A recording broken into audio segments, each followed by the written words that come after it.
Hai gengs, ketemu lagi di Story Gengs. Begini loh asal-usul sound horeg yang diharamkan oleh MUI. Fenomena sound horeg kembali menjadi sorotan publik setelah Majelis Ulama Indonesia Jawa Timur secara resmi menyatakan dukungannya terhadap fatwa haram yang sebelumnya telah dikeluarkan oleh Pondok Pesantren Besuk Kabupaten Pasuruan. Setidaknya nih ada 50 pondok pesantren di wilayah tersebut telah mengeluarkan fatwa serupa yang melarang penggunaan sound horeg karena dinilai membawa lebih banyak mudarat dibandingkan manfaatnya. Ketua Komisi Fatwa MUI Jatim Kiai Haji Ma'ruf Kozin menegaskan bahwa keputusan fatwa haram ini telah didasarkan pada pertimbangan fikih yang matang. Ia menyebutkan bahwa suara yang dihasilkan dari sound horeg bukan lagi bentuk kelantunan religi, melainkan musik elektronik dengan dentuman keras yang mengganggu ketenangan masyarakat. Kiai Haji Ma'ruf Kozin menyampaikan bahwa penggunaan sound horeg menimbulkan dampak sosial yang sangat luas, mulai dari terganggunya ibadah di pesantren, kondisi warga yang sedang sakit, hingga gangguan fisik seperti pecahnya kaca jendela atau kerusakan pada pendengaran akibat paparan suara ekstrimnya. Kalau kalian sendiri gimana nih gengs? Kalian suka nggak lihat karnaval yang banyak menampilkan sound horeg dengan para model seksi-seksi yang jalan-jalan dan joget-joget di lapangan gitu? Menurut Kamus Bahasa Jawa Indonesia oleh Kemendikbud, kata horeg berarti bergerak atau bergetar. Istilah ini berasal dari bahasa Jawa kuno yang berarti gempa atau berguncang. Gempa.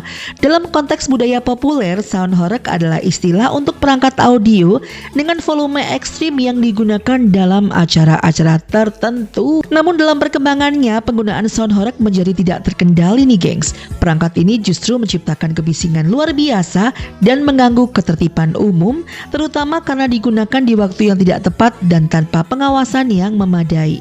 Sound horeg pada awalnya muncul sebagai inovasi dalam dunia lokal, terutama di wilayah pedesaan dan di pinggiran kota Jawa. Keberadaannya mulai dikenal luas sekitar awal tahun 2000-an ketika teknologi sound system mulai mudah diakses oleh masyarakat umum. Sound system berkekuatan besar yang dulu hanya dimiliki oleh penyelenggara konser, kini mulai dimiliki oleh individu atau kelompok kecil untuk keperluan hajatan, karnaval hingga arak-arakan. Awalnya penggunaan sound horeg dianggap sebagai bentuk kemajuan dalam pelaksanaan acara rakyat. Musik keras yang menggelegar menjadi simbol kemeriahan dan hiburan murah meriah di tengah masyarakat.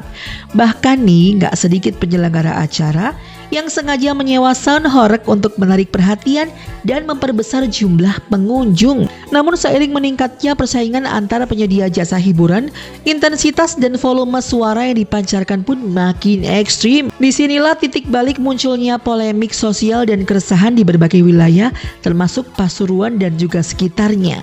Maraknya kasus gangguan kesehatan, konflik antar warga hingga pelanggaran terhadap waktu tenang akhirnya memicu sejumlah pesantren dan otoritas keagamaan untuk mengambil tindakan. Fenomena sound horeg mencerminkan dilema antara ekspresi budaya dan ketertiban sosial. Meskipun awalnya diciptakan untuk menunjang kemeriahan acara, penggunaannya yang berlebihan kini menimbulkan keresahan di masyarakat. Kalau menurut kalian gimana nih gengs, acara yang menampilkan banyak sound horeg dengan para perempuan sewaan yang berjoget di tengah lapangan merupakan degradasi sosial dan budaya atau merupakan hiburan murah meriah nih? Komen di bawah ya.